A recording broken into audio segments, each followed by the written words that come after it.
Six Stages Gaming is brought to you by GamersGauntlet.net. Check them out for all your singles, sealed product, and playmats. Hey guys, welcome to another Six Stages Gaming Deck Spotlight brought to you by Gamers Gauntlet. Thank you, Chase. Today we have for you our version of Ipank's Nighttime Raider Kaguya deck.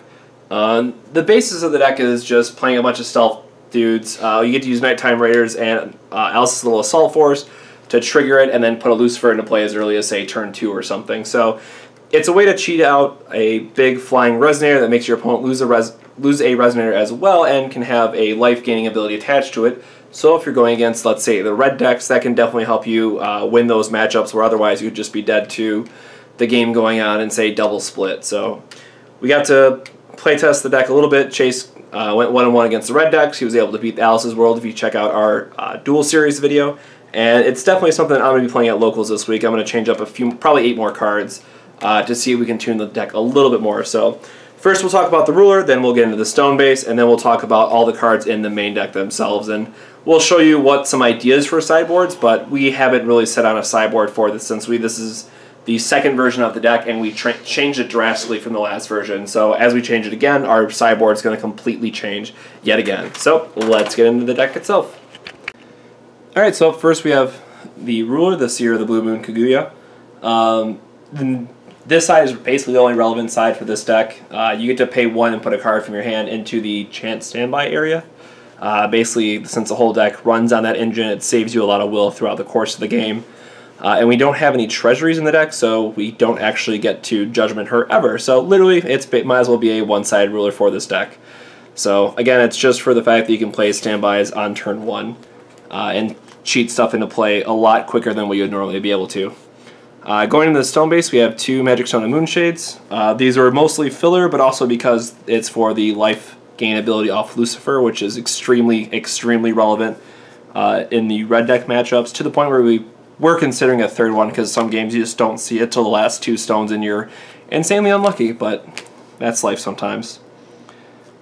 Then for the stones, pretty obvious what they are. 4 Dark Depths, plays out your Cheshire Cats, plays your Space Times, plays basically all the other stuff that you need in your deck. And then 4 Scorch Bales. This is really just for the Guinevere's and the Assault Forces.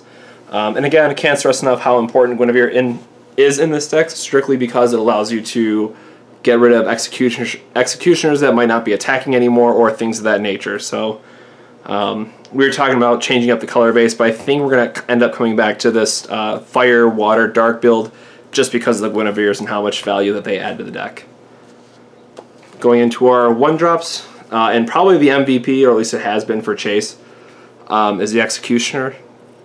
Kills Adambroli's, kills Athena's, kills Lancelot's, kills Guinevere's, kills basically everything that you need it to in the early part of the game. So yes, it's only a 3/3 body, but being able to play this on turn 1, and even if you're playing against the red decks and killing their Lancelots, it can be a huge tempo swing in your favor because then you're also generating a blocker, which then increases your effective life total by at least 600, as long as they don't upgrade, like let's say a Lancelot and burn it off with a 700 ping damage. But it's definitely something relevant as far as how it helps you survive against those more aggressive decks. And then, as we said, kind of a core piece of the deck, if we're keeping with the Nighttime Raiders build, Alice's little Assault Force. Again, this is just for the fact that you can banish it and deal damage to a target player, so you can trigger Nighttime Raider. Otherwise, it's just an unimpressive 1-drop 3/3. But I know some people are saying use Flame Sprite because they want to put in more aggressive decks. Sure, you could do that, but if you're just trying to find a single card that is essentially going to proc Nighttime Raiders no matter what, I very strongly recommend using this card, which is, again, another reason to stay in the red attribute colors. For Guinevere, because we're not playing Reflect and because there's not a lot of other draw engines besides, let's say, the Cheshire Cat that's in it, we need a way to generate value. And Underground Dragger is another card in the deck that we can banish one of our own guys if we have, let's just say, an Executioner in field, and then we can trigger our own standby so we can, let's say, kill their Gwibers. So having a banish outlet in the deck is definitely advantageous, even more so when it's drawing us a card and killing one of your opponent's Resonators. So that's something to keep in mind as well. And then last but not least, just one of the best draw cards in the game, one of the best early blockers for Cheshire Cats. This card really just does so much for the deck in terms of filtering out your hands, finding the important cards when you need them, all that sorts of good stuff. I mean, it wouldn't be playing blue in this deck if it wasn't without having the Cheshire Cats, just for how good it is as an early play, and also, again, effective blocker and getting to filter our hands. Going into our 2-drops, we have 3 Space-Time Anomalies. The great thing about this spell, or at least one of my, again, reasons why I probably rated like top 10 cards of the set easily, -5, and drawing a card is super relevant, and then the fact that it has Remnant, so you can play it again, generates insane value for you over the course of a game. So playing 3 of these is probably all you're going to need in a match, because it's effectively 6 copies, if you want to think about it that way, since it has the Remnant ability. But again, sometimes you just need to draw the extra cards, and if you want to take less damage and or kill something of your opponent's field, this card really tackles both those issues for you. For our 2-drop, which is just another great utility aspect, Izanami. Just a great 2-drop 6/6 beater sometimes. She's great to discard off Guinevere, so you can use her effects later in the game with killing a target or making them discard a spell. There's actually just a lot of value by playing this in the deck. If you play the Guinevere route, again, if sometimes you're playing it on turn 2, sometimes you're just banishing it so you can, again, trigger something in your standby. The card has a lot of utility in this deck, and I think it's, we've tried to play this card a bunch of other decks, and this is probably the best Izanami deck that I've seen so far, between what we've been building and what I've seen on the US page as well. Going into our 3-drop spells, Underground Dragger. It's great as a 7/7, just the fact that, again, you can banish one of your own guys, trigger it, kill one of their guys through Guinevere is just amazing as well. It sometimes might not be the most impressive clock pusher in the deck, but again, the fact that you're killing something and then can swing for 7 on the next turn can help out your game plan a lot. Again, the namesake of the deck, or just one of the great things that we just got in the new set, Nighttime Raiders. Being able to play your Lucifer again on turn 2, especially when they have to banish a Resonator and then you can threaten gaining life every turn, is a great way to close out the matchup for, let's say, those red decks when you're ending a game at 65 plus life. No amount of burn or splits is going to help them come back from that. So some games you just get really lucky with the Nighttime Raiders and the Lucifer Will with Moonshade and can just run away with the game. And turns out it feels really great when you do. And then the card that we changed and that I have absolutely been a fan of, Prisoner in the Lunar Lake. It can just hose the Alice World decks that are trying to cheat in those Gwibers by stopping Adam Broly, things of that nature. Basically, if the way I always explain it to people is if a Resonator comes into play and does literal anything, it dies, is a way to think about what triggers it. So this card has been extremely powerful in testing in certain matchups. Again, there's going to be other ones where they either play around it or it doesn't get as much value as you'd necessarily like, but still the ability to cancel an ability and destroy your Resonator is a very, very strong effect. So this is a card I definitely think more people should look into if you're building the Kaguya deck. And then for the last bit of the cards, we have 2 Mephistopheles. Since we're focused on the Lucifer plan, but we still want to have more than 4 cards to play off Nighttime Raiders, 2 of Mephistopheles.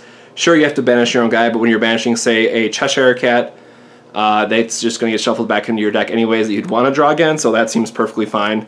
And the fact it's still the largest Resonator in the game, well, now tied with Alice, I guess, if they don't have Excalibur, as a 15/15, but he has flying, which is the relevant part. And if they want to try to remove it from the game somehow, they lose 500 life. And then last but not least, we have the 4 of Lucifer himself. The life gain aspect, again, is super relevant for this, but if you're playing this on turn 2, especially against some more aggressive red decks, and if we're just lucky and they bricked and they didn't have a Rook Egg and they're just going Landslide, and you go, oh, by the way, I'm going to play this Lucifer in response, or you trigger it one way or another, and killing their Landslot with this, and then having a 9/9 body, and again, hopefully life gaining effects in play as well, can be very, very strong for you. So I know a lot of people were talking about just playing Mephs. Sure, that's probably some merit to just playing 4 of Mephs, like switching these 2 numbers around. But at least for us, we really like having the Edict effect on a body plus life gain capabilities. Of course, the 4 Mephs might just close out the game faster for you, and again, 2 Lucifers is fine, but 2 Mephistopheles is not. So you have to be careful on what kind of numbers you're putting together when you have these extra cards. So that is the main deck. Again, before testing or before doing our videos for this week, we kind of just threw cards in a sideboard. So again, a lot of this is going to be what's up or what's going on in your local meta, so please keep that in mind. However, the one card I will absolutely say that must be in either your main deck or your sideboard is 3 Signs of the Future. Against Alice World decks or against the more aggressive red decks, I can't tell you, for as long as this card's been around and people are just not playing around it, if you sign something like, say, double Gwiber or double Lancelots or a Lancelot and a Theater or something of that nature, it's going to be very hard for your opponent to come back and win that match, especially if you're playing this Kaguya deck where you have Executioner and Prisoner of Lunar Lake and things of that nature that are just going to kill even more things that they try to play. So your sideboard 100% or main deck should start with at least 2 signs, probably 3. Some other cards that you could probably play, some number of Blazer. This is a more controversial pick. If you have Valentina 2.0 in your meta, yes, you don't get the reduced cost for putting spell chance in your standbys, but unless you find that early meth, chances are you don't really have a good way to interact with the J-Ruler focused strategies. So this is really going to be more of a meta call and what you're planning to expect. Of course, with Blazer, if you're going to be running this, you want to run some number of death sites as well. We don't think this is going to be relevant for sideboarding, but it's definitely something that we want to throw in our sideboard just to take a minute to talk about and show people that it might still be relevant. For some of the cards, again, depending on your matchups that you're going to see, 2 Barriers of Shadows, especially for Alice World decks or any other Regalia heavy decks, pulling in barriers can be relevant just to slow down their strategy, especially if you start seeing like Guild decks or Kaguya decks that are very, very Regalia heavy, can help slow them down. Speaking of the Gil or Kaguya decks, we have some number of Heras, could be another sideboard option. Getting to draw a card while removing their enabler or their accelerant from the deck can be a huge tempo play for you. And you know, a 5/5 body it's okay. I wish it was a 6/6 just for the sake of being able to revenge swing into a Lancelot, but I mean, we'll take what we can get, I guess, for Hera at least. Portal of Truth is just another great standby. It used to be a lot better when Reflect could pump on both turns, but if they're playing like an Addition heavy deck and they don't run like Crucifixes or Protections of the Seraph to like protect their Resonators, sometimes you can just get lucky and they go to, say, Pristia attack, and you go, oh, Portal of Truth, because you change the attack and defense of the what printed cost. So especially, we had somebody at a local recently that was playing a Pristia OTK deck that was trying to beastly attack a Pristia and all that stuff, and yeah, it's pretty nasty, so Portal of Truth is definitely great about that. And then lastly, again, just trying to think about the J-Ruler focused strategy. Crime and Punishment, a card that hasn't been around anywhere really, I guess, lately in terms of sideboardings and whatnot, but I think a couple people out of Italy played it. But sometimes killing a Gwiber for 1 red will or killing a J-Ruler for 1 red will, especially if you have the death sites in play already, can be very strong for you, since, again, you don't have to leave a lot of will up and your opponent likely won't see it coming. So that is just a random collection of sideboard cards, essentially, that we have. Anyone who knows me knows that I absolutely love Kaguya. It's probably one of my favorite stories from the Forcible, or I shouldn't say from the Forcible universe, but that is included in the Forcible universe from Japanese folklore. So I'm happy to see this deck back. I'm going to be playing this again. I'm going to change up probably about 8 or 10 cards to play at our locals this Wednesday. But this is something that we will definitely be continuing to work on, and at least I will definitely continue to brew, and I'm sure the other 6 stages will definitely be working on this deck to see if we can build and tune the Alice World matchup a little bit better. So, as always, guys, thank you very much for watching. Make sure to like, comment, subscribe to the channel for more Forcible videos. Shout out again to gamersgauntlet.net. If you have any TCG Forcible cards you're looking for, make sure to pick them up there. And we will definitely be bringing you guys plenty more Forcible content in the coming weeks. So, again, thanks for watching, and we'll see you on the next 6 Sages Gaming Deck Spotlight. Have a good one. Thank you so much for watching.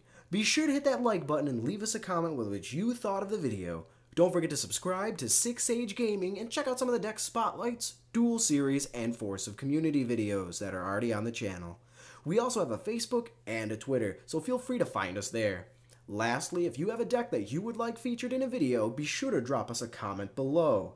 Until next time, take it easy.